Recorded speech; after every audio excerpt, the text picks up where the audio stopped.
Welcome to Leadership on the Front Foot, where we explore a wide range of leadership topics and we interview some of our community's best and brightest leaders. Leadership on the Front Foot is recorded in front of a live audience, of course, and I'm delighted that you could join us today, particularly those who are north of the equator.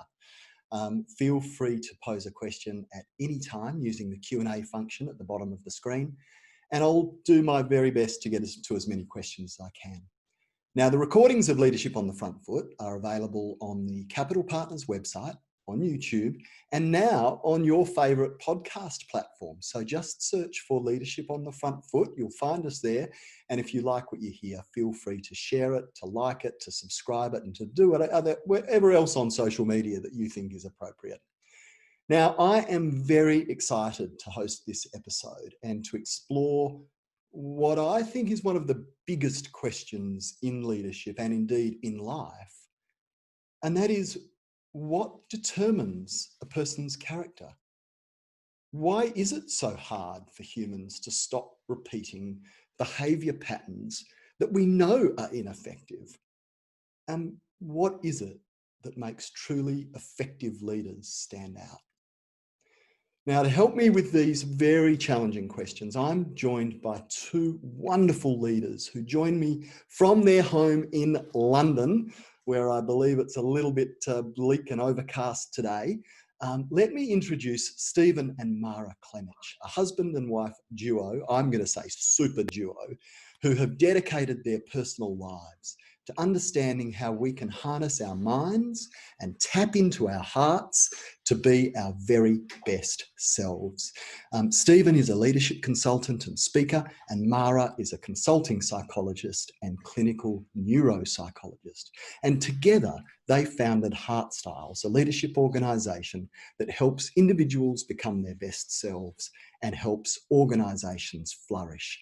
Their clients around the world include KFC, Unilever, Pizza Hut, American Express, and of course, Capital Partners Private Wealth, based in sunny Perth, Western Australia. They have just launched this wonderful book called Above the Line, Living and Leading with Heart, published by Harper, and it's available at any good online bookstore. So Stephen and Mara, thank you so much for joining me, and welcome to Leadership on the Front Foot.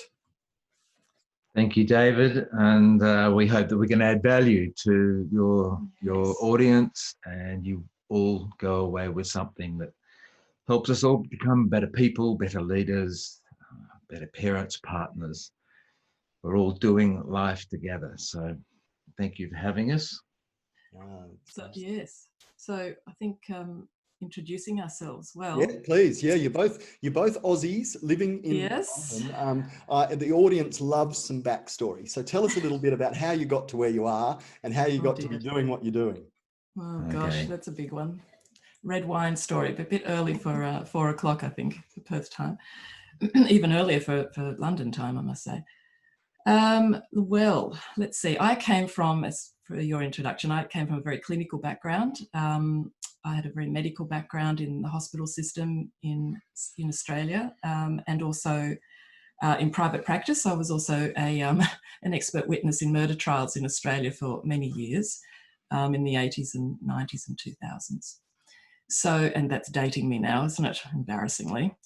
And I basically started to look at wanting to see what could the human be doing with their life when they had everything going for them.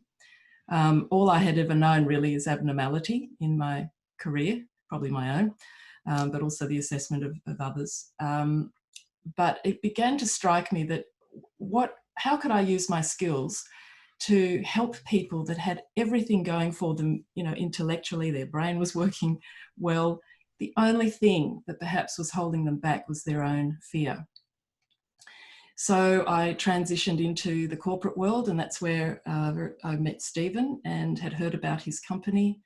And I think the two of us basically brought our backgrounds together to really, both of us have an absolute heart and still do, to help people find the best of their potential. And if the only thing really, and I don't mean that is only is such a funny word, isn't it? Because it can look like a very small word, but it's a big thing for all of us. How do we help release ourselves into the best of who we can be,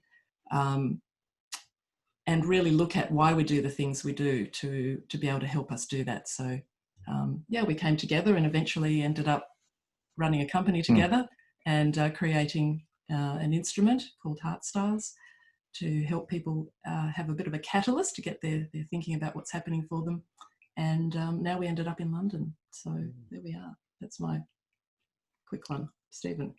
Yeah, well, we've come from two opposite sides of the street, which, you know, Mara's come from a very academic background. I came from the other side of the street, very broken background, very dysfunctional, went on a search of life for how to find myself and improve myself and to become a more effective person, because I came from such a dysfunctional background, and that sort of led me into having a passion to find a way of becoming more effective as a person. I read a book at 19 years of age, and before that I was no interest. I read the classic How to Win Friends and Influence People by Dale Carnegie. I'm sure a lot of us, and you're nodding away. It changed my life. It flicked a switch in my heart, in my mind. I started to believe that I could be a more effective person. And in that search and the years that I went on that while I was working and finding myself, I eventually just developed this incredible passion to help other people who are like me become more effective.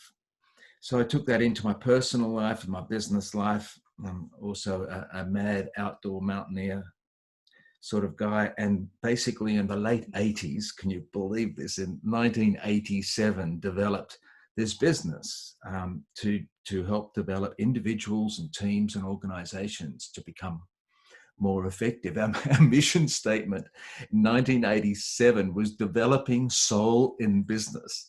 Can you imagine that in the late 80s when Wall Street and, you know, was the #1 movie?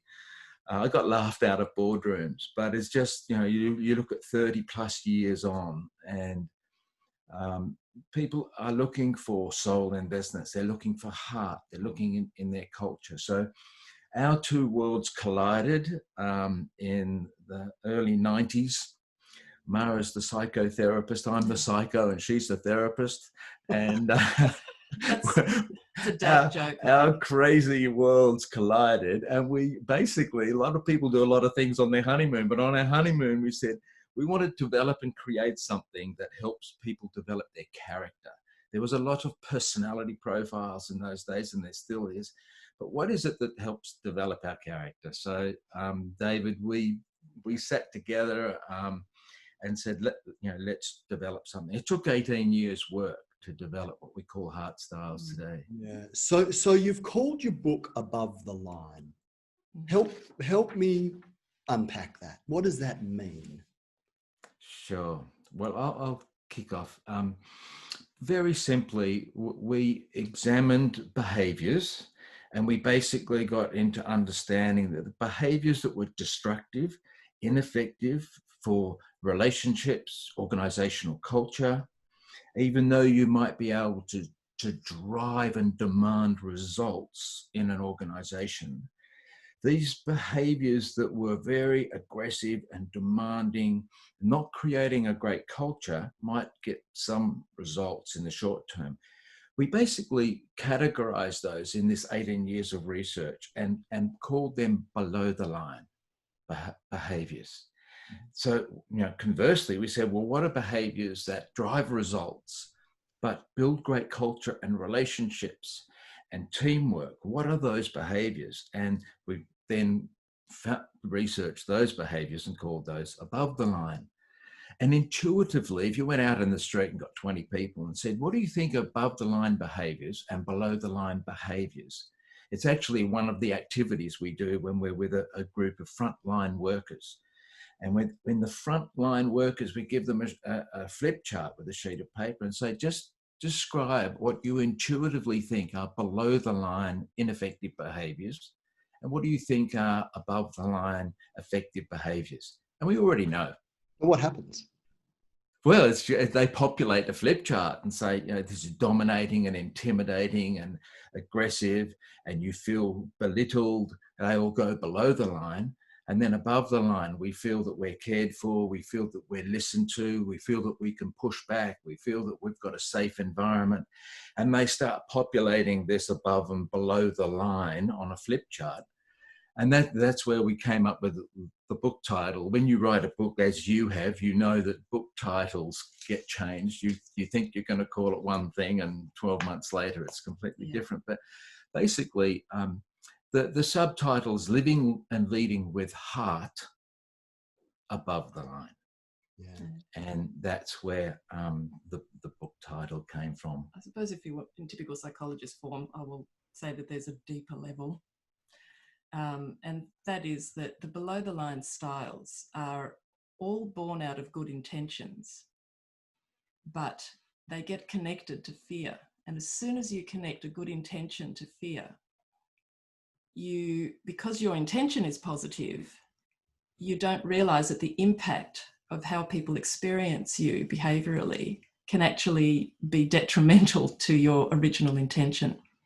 So, the below the line styles are coping strategies that we use to get on in life, to protect us and help us move through life in a way that we think is positive, or that will get us what we want. The above the line styles, however, are the things that really build our internal system, our character. The below the line styles keep us safe and possibly get us what we want, but they actually don't build our character. They're a bit like a coat that we put on. And the beauty of that is that we can actually take those off. So we can actually change some of these old ingrained behavior patterns. But most of the time we default to those below the line styles because they've got us somewhere or something that we see as positive in the past. But they don't actually grow our character. That's the sad thing about them. So why don't we just spend a little bit of time below the line, figuratively, I hope so. to understand those a bit better, and then that'll be useful then to come above the line and contrast the above the line. So what does it mean to be below the line? I get that there's fear and I get that there's coping, but what does that look like in a practical sense? Yeah. Well, David, first of all, what we researched are the 4 principles that drive behaviour. So the principles that drive below the line behaviour is self-limiting fear. And as a result, we self-protect. We protect ourselves if we're feeling fear, or ego-driven pride. And that's where we self-promote. So if you shake those up together, because it's not an either or, it's both things are happening. When you've got fear, and let's look at the situation we're all in with this COVID across the globe, and obviously it's impacted Australia very different to London, but over 43,000 people have passed away in the UK through COVID, and it's very, very serious here. So obviously that's creating a lot of fear, and the self-limiting fear and self-protection, whether that's emotionally or physically, then we can stay in that self-protecting way of operating. Or then what we often do is compensate fear with ego-driven pride. And we go out and rather than flight, we fight. It's the fight-flight mechanism that's built into our DNA. It's the primitive brain. We fight or flight. We self-protect or self-promote. And what we've done as leaders often, and what we've done as people, parents even, when things are becoming fearful, we often use aggression to fight that. And we go out there and we control. So the behaviors that we saw in both of those quadrants, in the self-protect, it's about approval seeking and dependent. Just do what everybody asks me to do, and avoid all conflict and avoid. Keep your head down. Keep your head down. Yes. Yeah, classic. Put your head in the sand. Keep your head down. Just self-protect and get in my safe place and cocoon. That doesn't change the world. It doesn't actually change you. It actually self-limiting fear, and it closes us down and closes our world down. And sometimes that, that's what happens. The converse, as we said, is when we then get into this behaviors that are controlling and negative competitive. There's positive competitive, but negative competitives when it's jealousy, and I will do anything to beat anybody else. It gets into its extreme. It's cheating. Negative competitive and controlling and striving perfection and finding every fault that's wrong, instead of just enjoying and celebrating any mistakes that we make. So that's where we looked at the principles. There's one more though. There's one more style that is most upsetting to Australians and British, and that is sarcastic. Oh, yeah. Okay. Yes, I want to talk about this one. Yes. Sorry, Stephen. No, they're right. So that's where we looked at the principles that drive behaviour. We researched and we came up with 4 behaviours that are driven by fear. I know there's 44, but 4 common behaviours, because one of them that I didn't mention was called easily offended. So when we're in that, we get very easily offended in our humanity when we're coming from fear. Then, of course, there's the ego-driven pride. There's positive pride and there's positive fear, and we'll talk about that above the line. So these behaviours are very normal. We all use them. No one's perfect. It's just whether they are the most effective. And as Mara said, they usually come from a good intention, but they're not the most effective way of living. Below the line is very common. But what do we do to be extraordinary above the line? Excuse me. When we think about that, I know that you do most of your work in the corporate environment, but a lot of the conversations we have on leadership on the front foot touch on parenting and grandparenting, because a lot of our audience are parents and grandparents. Absolutely. And it seems, I have this saying, I think this is my passion for leadership, the world would be a better place if there were better leaders, but the community and the world would be a better place if we had better leaders as parents. So it seems to me all of this crosses over home, business, everything, and that's where the central theme of character, because you don't leave your character at home, do you? You take it to work with you and you bring it home with you at night. Sorry, I was on mute there, but we never developed the tool for specifically the corporate world. We developed it for people. Yeah. And so before we talk about the tool, let's go above the line and help us understand what are the characteristics above the line that help us grow. So as Stephen said, when we started researching this, the below the line styles and principles were really kind of fairly simple to attribute. The above the line, the antidote to below the line, the antidote above the line are the principles of humility, courageous humility, and growth-driven love. So the whole thing basically forms a 4-quadrant model. And all the research we did, we appointed a number of market research firms in the early days, and we kept getting this feedback that there's no way you can mention the L word. In corporate world, and certainly this humility thing, what's that about? It's not going to work. So I have to say, all credit to Stephen, really, who really just said we have to keep going with this, because we're not trying to create or go with the market. We actually need to educate people to create a market in the future. And we've had to wait a little bit of time for things to catch up. But I think these days now, of course, love in the workplace, care in the workplace have a lot more meaning and openness around that. Courageous humility. So courageous humility sits above, in the model, above ego-driven pride. And that talks about authenticity and wanting to transform and grow as a person. Being reliable, for instance, and being consistent in what you talk about and do. And finally, achievement. So an achieving mindset is the antidote or the opposite. It's the positive competitive of ego-driven or ego attachment competitive, which is a below-the-line pride. So all of that is around the growth, the courageous humility is about knowing who I am and knowing where I'm going, both as a person. When I know that, I can help others in my home life as a parent, and particularly with my legacy as a grandparent, but also as a leader in my workplace. I can then, out of that fullness of knowing who I am and knowing where I'm going and having confidence in that, character confidence, I can then move into that growth-driven love to bring those same characteristics and that same liberty, if you like, and freedom to others. And so the growth-driven love quadrant talks about relating together and really establishing deep and meaningful relationships with everyone I know, being interested in who they are as a person, encouraging people, and then more importantly, developing them.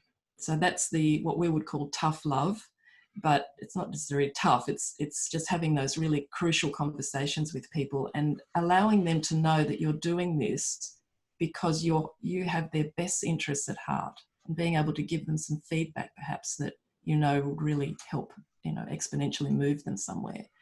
And then the final part of that is compassionate.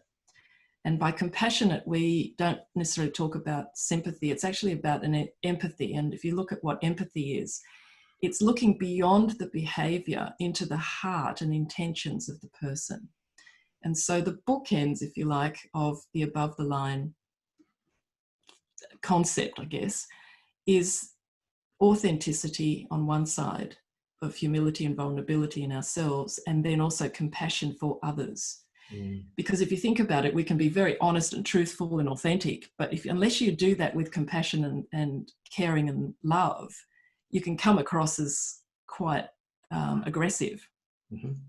Likewise, if you don't have enough authenticity in your compassion,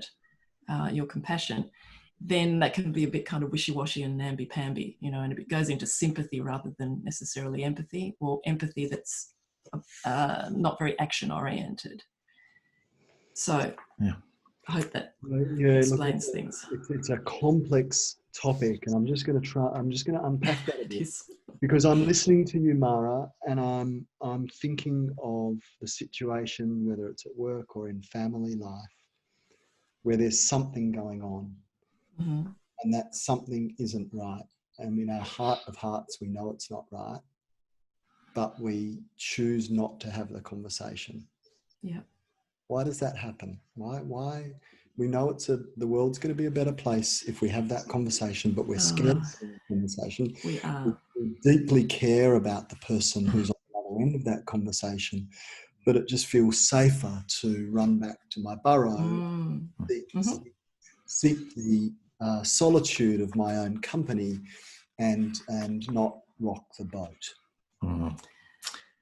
Well, I think first of all, when we need to have a conversation, it is really important, and we talk about this in the book, of finding a moment of truth. Because sometimes we want to have a conversation, we've got to find the right time and the right place and the right spirit that's on that conversation. And if we live in avoidance and fear, and obviously there's a respectful fear where we don't want to upset someone, we don't want to hurt anyone. So there's these good attributes of not confronting or having, we don't call it confrontation, we call it carefrontation.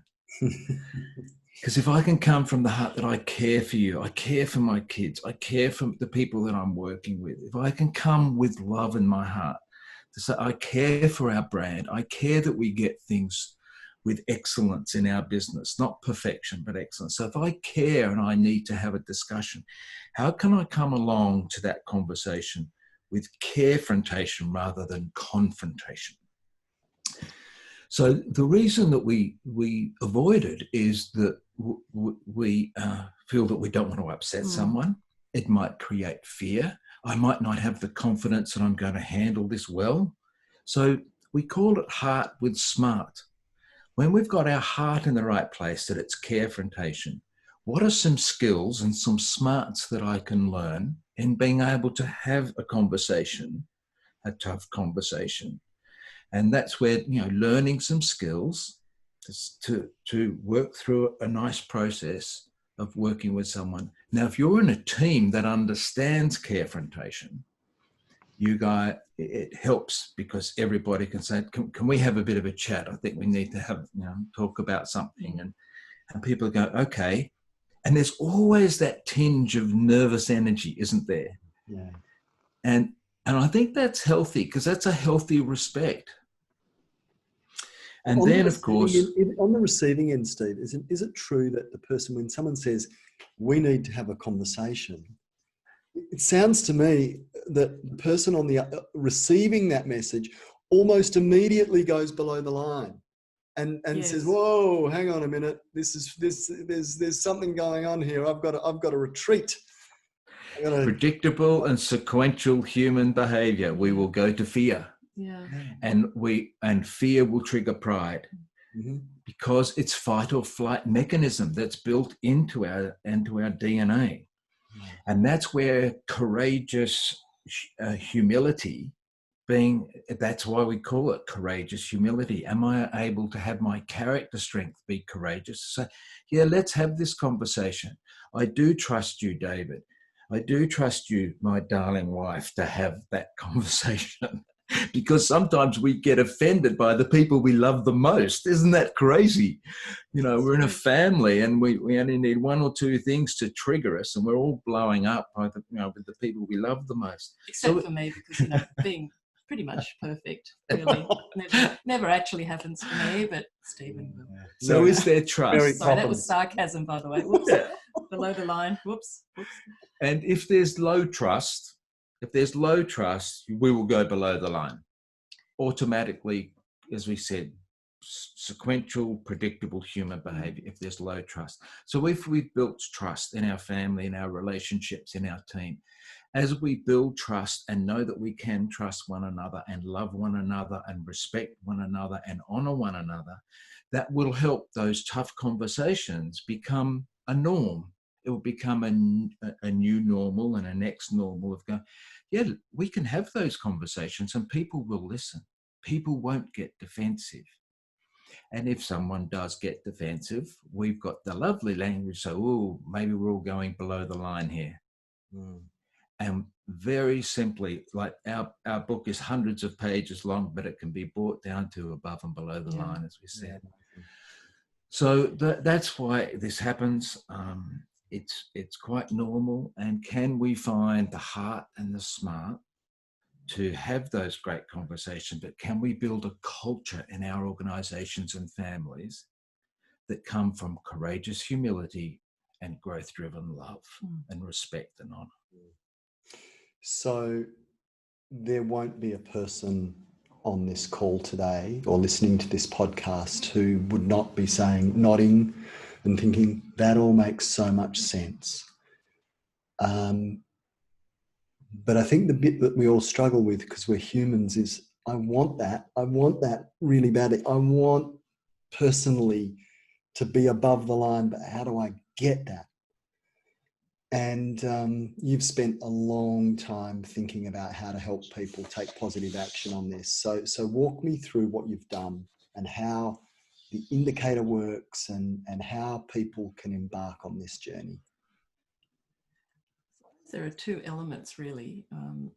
One is that we are a psychological being, an emotional being, but we're also a neurological or neuropsychological being. So therefore, as you know, starting to read the book, that there's an important component of really understanding why we do the things we do in terms of our thinking and behaviour, but also our physical makeup and how our brain works.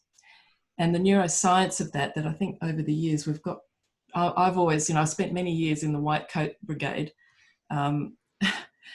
And one of the things that I always thought was important was to try to communicate very complex things to people in a way that are just really practical. And so understanding what your triggers are that cause you to go above the line, so when you can be your best of you, but also understanding the triggers that cause you to go into that below the line default protective mechanism. So we have a little formula that's in all very simple: S plus T equals B, situation plus thinking equals behaviour.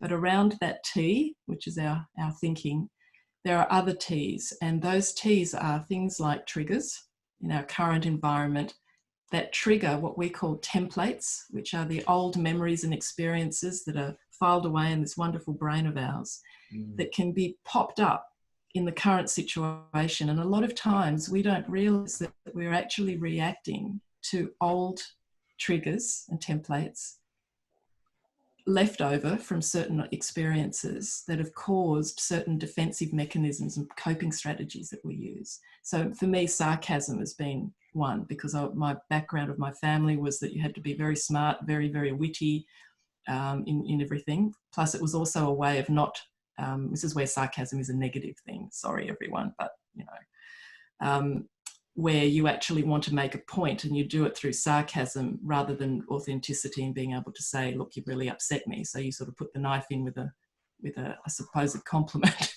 that actually is a jagged one. Yeah, and so S plus T equals B helps us understand that what my triggers are.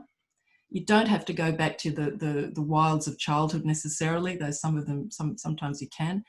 But it's even things in our current environment that in my workplace or in my home, what are some of the things that at home that the kids might say that just, you know, if they roll their eyes, it's like, it's a trigger for me. And then I go below the line and make some, you know, controlling comment. What are those things? So understanding what those are, and there are processes, that very simple processes of just finding out what is happening for me on a daily and weekly and monthly basis, looking at my triggers and the situations that cause those. And then what is that behavior, that below the line behavior? What purpose is it trying to have? Because it's got a purpose and it's got a good intention behind it, but it just gets swayed a little bit because of that fear. And how can I replace that with the alternative above the line?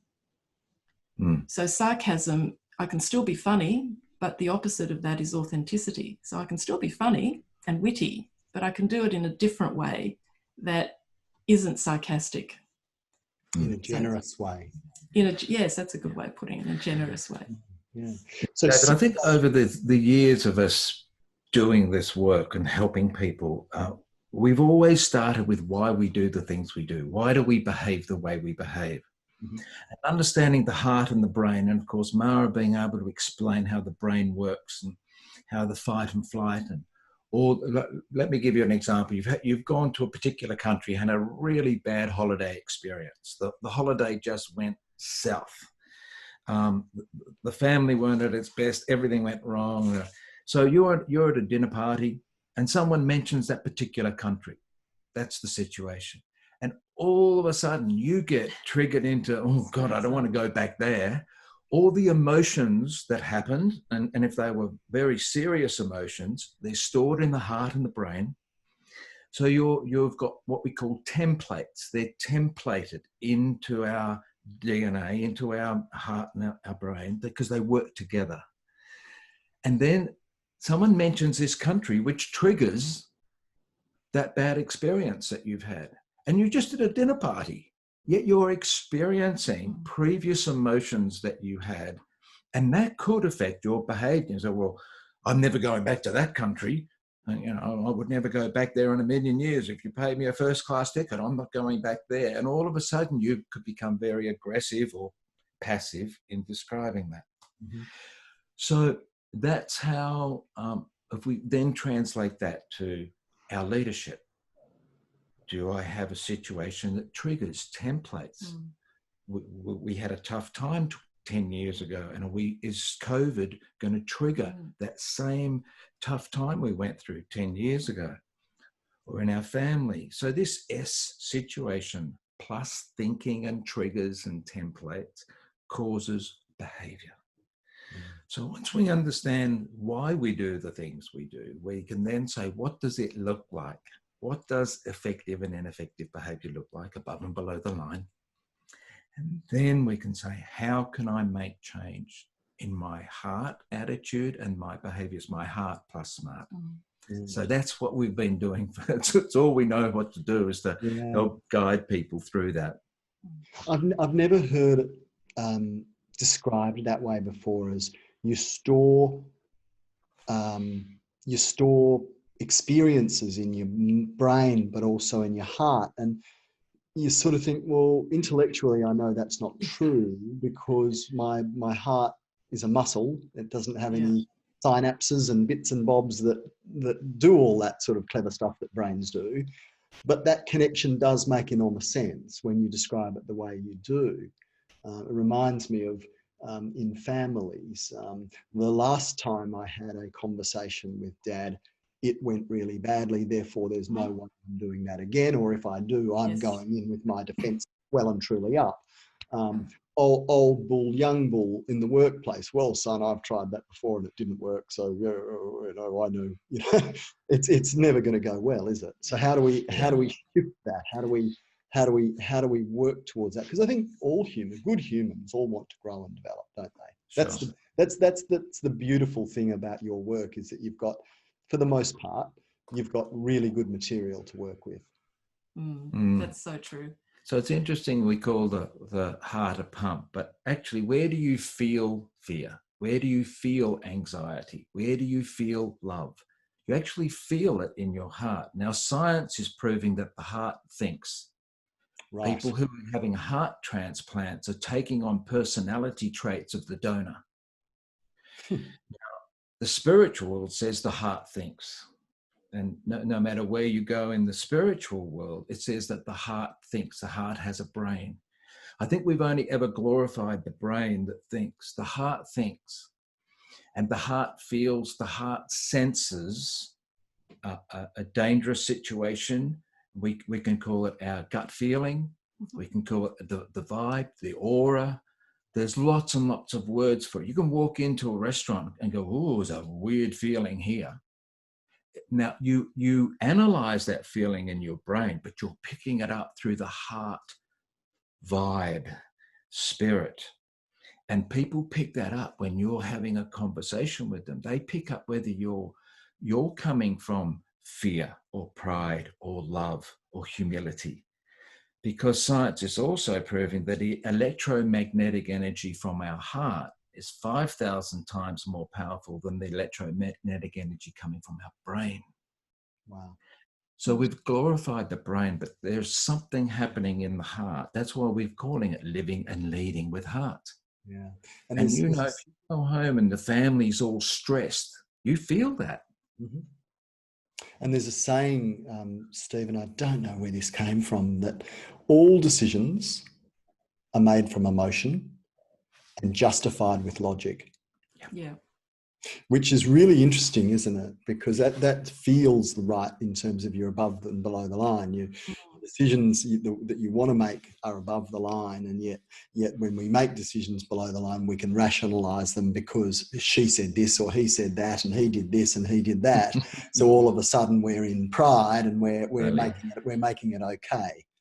Yeah, exactly. And how good are we at the blame game? Yeah. There's actually, interestingly, I probably don't have enough time to talk about that today because I'll get on my soapbox, but actually, interestingly, there's a neuropsychological aspect of that, because the part of the brain that holds all the logic, or the sort of prefrontal cortex, or we call it the neocortex, it's the analysis mechanism, it's the logic mechanism, it's the language mechanism. And its nature is to analyze all the feelings and name them, and then decide a strategy on what to do about it. So that the really interesting thing, I think from a psychologist's point of view, is that a lot of times just talking about things can only get you so far, because your neocortex is your protective mechanism that might decide, oh, that's that emotion around rejection. Yeah, I'll never go on that holiday I'll never again. go. Yes, or I never speak to. I don't want to be. I don't like to be with that type of person because they intimidate me and it makes me feel small, or whatever it is. Performance. So, yeah. Look, that's a classic, isn't it? So, how well can I just say that? That's a great example of the neocortex actually wanting to protect us, and blocking us or stopping us from experiencing potential pain. So how many times have you, for all our listeners today, you might have actually had to have a difficult performance discussion with someone. You've gone in and prepared as well as you know to. You've thought about the person and therefore how you're going to position the room. You've gone through all of that we do in the right way, and HR will be very happy to hear all of that. You start the conversation, you think, okay, it's going to be difficult, but we'll get there. You have all your examples, you start the conversation, and all of a sudden the person just goes off in a total trajectory with a reaction that really isn't commensurate to the current environment. Now, I always joke and say we've got a 50-50 that maybe you're in total denial and you haven't prepared very well at all. But let's say that you have. Chances are that S plus T has just applied, and that person has just been triggered by previous awful emotions and templates. And they are now justifying that to say, this is exactly the same. You are attacking me. And because a lot of it's so subconscious, a lot of us don't realize that we're in the thick of a template. Yeah. What we do is we justify it, to your point, by saying, internally what we're feeling is, I feel uncomfortable. But what we'll do is project that onto, you are making me feel uncomfortable. Yeah, fascinating. So, yeah. And that's all, like when we're seeing behavior, let's not look at like with our kids, this right? Is great, yeah. We're looking and observing behavior, and the kids are going wild. Or can we not address the behavior, but can we go back to saying what's the triggers and the templates and the thinking that's driving the behavior? And is there a particular situation? This is this S plus T equals B. And you guys have done a program with us, and we just go repeat and repeat this S plus T equals B, because you're observing behavior. And often as parents or leaders, we address the behavior. Have we thought about going backwards and saying, what are the triggers and the templates and the truth? People have certain truths. I have a truth that I would never go back to that country that I had a bad holiday experience. I have a truth about that country. It's not the truth. It's my truth. Yeah. And when someone mentions that country, a situation that it triggers all of that, and it triggers my truth, not the truth. So this is this beautiful thing as a family, as a relationship, a business, our team. How can we look at the behaviors that are happening and say, hey guys, what's triggering us to do that? Is fear triggering us? Is pride? Is something there? And we can have an adult, caring conversation above the line and work through it together. Yeah. Now, wonderful wisdom. I cannot let you go today without having a conversation about the Heart Styles Indicator, because it is an extraordinarily interesting tool, and it helps people understand where they're at. Right. What we found fascinating when we went through our program was that people completed the indicator. It gave them feedback around being below the line. So it might be avoidance, or it might be whatever. And they would look at it and quite rationally say, I knew that. I knew that. Yep. So tell us a bit about the indicator, and tell us a bit about how it can set off a journey towards personal improvement and working on our character. Well, first of all, the Heart Styles Indicator is not a personality profile. Understand. And it doesn't label you or box you. It is an indicator. It's not who you are. So when we set out to develop something, David, we didn't want to create another personality profile. We didn't want people to feel labeled that you're of this or you're of that. We wanted people to be able to do something at a certain point of time that indicated where they might be at and how they might be working in the world that they're working in at the moment, how they might be orientating to the world that they're in. The Heart Styles Indicator can change. It can change from day to day and hour to hour, or week to week and year to year. What we wanted is for people to go, yeah, my normal way I operate is below the line in these areas. So we had a conversation before we started, and controlling, and a lot of leaders and entrepreneurs get high controlling because that's how they started their career. And then you get that indicator back and you go, whoa, I see myself as high controlling, and other people who've done this see me as high controlling. And it's just an indicator. That's when we can say, well, why do I do that? Why? What needs to happen in my environment for me to pull out the controlling? And that's not who I am. It's behavior that I'm using.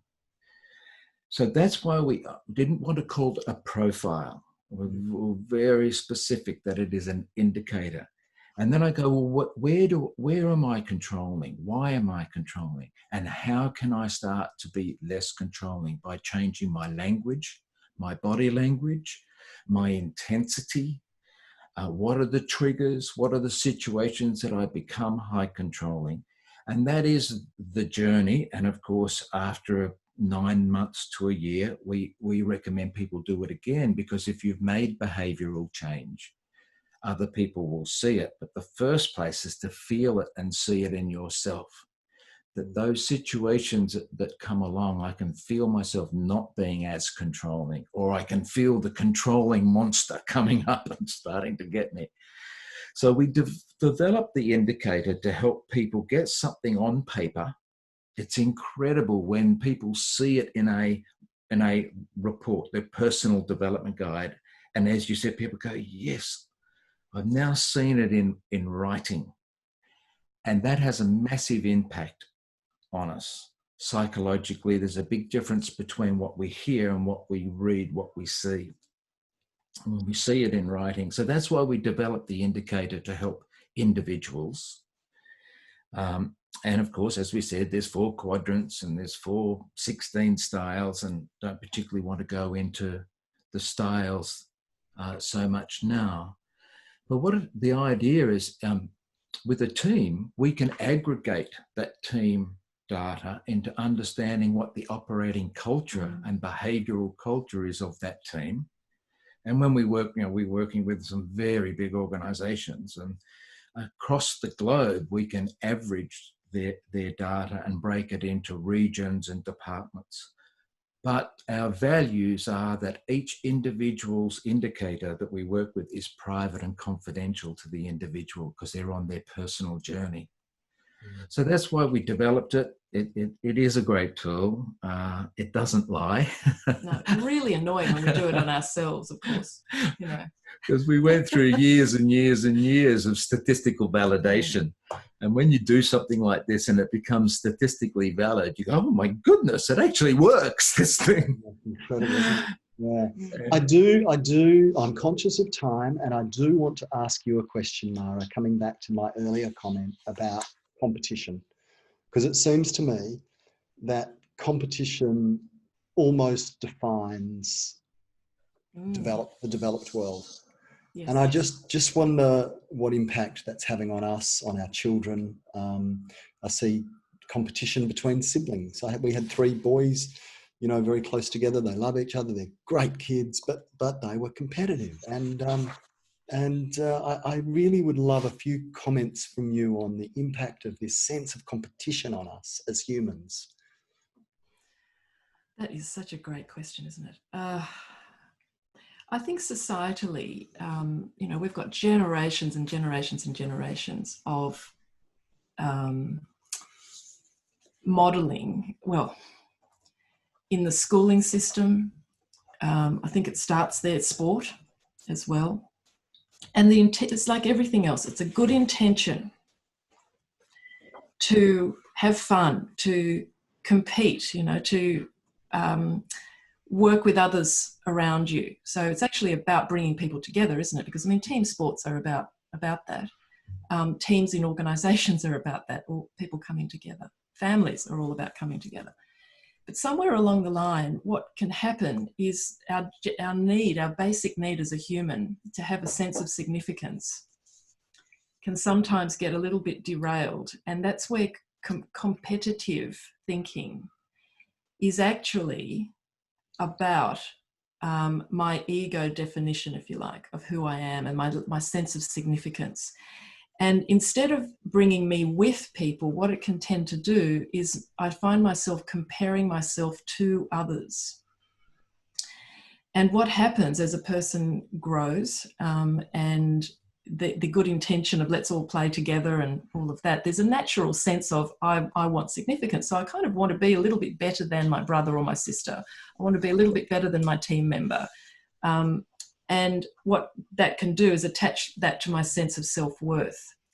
And so also that from that, as a young child, what can then happen is that the child interprets, rightly or wrongly, that their interpretation can be when I am successful, when I do something well, whether it's my homework or playing sport or putting the plates out at dinner or doing the washing up, I get the pat on the back. So the child can interpret conditional love messages, whether they were that or not, but if there's a sort of filter that does that, the child then grows up and continually compares self to anyone around them. And I always say it's sort of anyone warm and vertical. It doesn't actually matter about the other person. It's just about me wanting to compare. And that tends to grow this sense of, in order for me to be okay, I need that outside-in validation rather than the character building of inside-out validation of significance. So what happens is people start to cheat, because no matter if I win, then I'm a winner. If I don't win, I'm a loser. And I don't want to be a loser because I don't like to be rejected. So, and I want the validation. And so all of this, very complex, isn't it? And yet so simple and so predictable. And so that then feeds itself societally. And this is probably going to be very controversial, but I do wonder whether from a gender perspective, males tend to have this more than women who've got the perfectionistic, striving, good little girl, be perfect thing, the imposter syndrome, which I think obviously men can have as well. And I just wonder whether societally that's sort of been the thing in the past. So the self-worth becomes immediately attached to doing well and success. And you see that in sport, over the years, things have been changing, even from the Olympic level, sport, that the people who you would see as high achievers winning gold medals, have they been a competitively driven person because they can't handle failure or lack of success? Silver medal is whatever, or bronze. The people that have got sustainability, I think, tend to be achievement driven competitors, not competitively driven competitors. And I think to use a public figure, unfortunately, Lance Armstrong's situation, was very, very difficult for him, I think. Win at all costs. Very sad. Yeah, it's very sad. It's Sorry. You go ahead. Well, it's just a trap. Negative competitive is about me. Healthy competitive, even if I'm an individual sports person, healthy competitive is we. So healthy competitive is achievement. Look at top tennis players. It's an individual sport, but they have something where it's about we as a sport or in a team. So healthy competitive is achievement thinking about we, and competitive thinking is a negative thing that's all about me, and I will do anything. And winners are grinners. Isn't that a terrible saying? Winners are grinners. And really it's coming from a need to be loved. Yeah. That old movie, Yes. What's it? Cool Runnings, where there's that saying. He says, if you're not happy without the gold medal, you'll never be happy with it. Absolutely. Yeah. So it sounds as though it's compete against is below the line and achieve with is above the line. Beautiful. Very good. There you go. There you are. I should have written that in the book. Addition 2. You can quote me. And you always see Ash Barty on centre court talking about we and me and my team, and it just warms my heart when I hear that. It's just a wonderful thing. Now, I do want to give the book a plug. This book seriously is well worth the read, and in it, this is for the audience, there is a free online assessment included. And look, I don't meet many people in the course of my life, my journey, where they don't want to be better people, they don't want to be better parents and grandparents. And there are a few books that I would say most people should read this, you know, this is one that everyone should have on their bookshelf. So I'd really love you to take the time to order it and have a read of it. As we wrap up though, Stephen and Mara, I'm reminded that we really, really do have choice around how we show up. We have choice around who our character is. And it's a cop-out to say, I was born like this, or I'm like this because of my mum, or I'm like this because of my poor upbringing, or whatever. And Stephen, you've been very open about that today in terms of your journey. A couple of, I know this is not about tips, you know, but a couple of words of wisdom from you in terms of how people can embark on this journey or stay on this journey of self-improvement and looking for being better characters. Well, I will go very simply back to S plus T equals B, the formula for life. Think about what happens for you when you're not at your best, where afterwards you think, oh, I shouldn't have said that, or oh, I've done that again. You know, either as a parent, we do that a lot.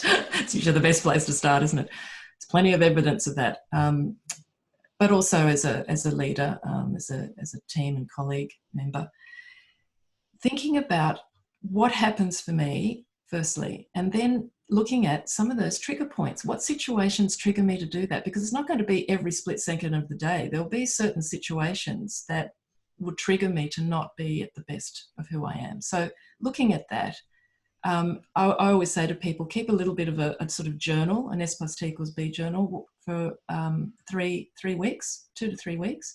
Just monitoring. You don't have to try to change anything, but just monitoring to get a look at the pattern, because there will be a pattern.